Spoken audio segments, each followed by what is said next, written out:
A lot of headlines last week basically said judge blocks Trump's plan to dismantle the Department of Education. Not to be a hater, but no.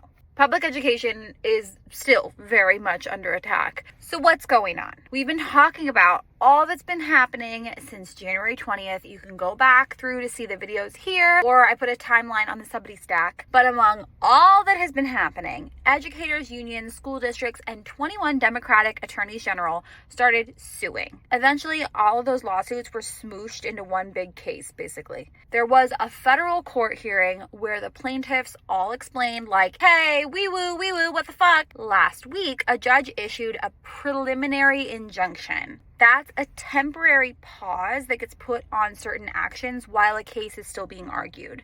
It doesn't decide who wins the case. It's just meant to stop stuff that may or may not be illegal while they're deciding what is or is not illegal. That's what we're talking about today. And that's what all that hubbub was about last week. So what's temporarily paused? The stupid fake executive order about dismantling the Department of Education, their concept of a plan to move the student loan portfolio to the Small Business Administration, and special education programs to RFK Jr. It also orders all employees fired since January 20th to be reinstated, including the people that were cut in the reduction in force. Although they acknowledge that that'll take more legal proceedings and could be tough.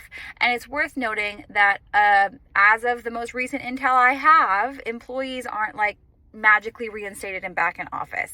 They are still on administrative leave until at least June 10th. But this ruling is not permanent. Like I said, it's just meant to stop more harm from happening, which is great. Don't get me wrong. But the Trump regime's whole plan is still to defund, discredit, and dismantle public education and the system at large, especially when it comes to equity, civil rights, and all of the things that they hate. And it doesn't stop them from trying new tactics. The court case is still ongoing. The administration is already appealing. We don't know how it ends, but we can share this info, call our reps to demand protection for public education every single chance we get. And please don't stop paying attention. Look closer than the headlines. Please don't let them get you to look away.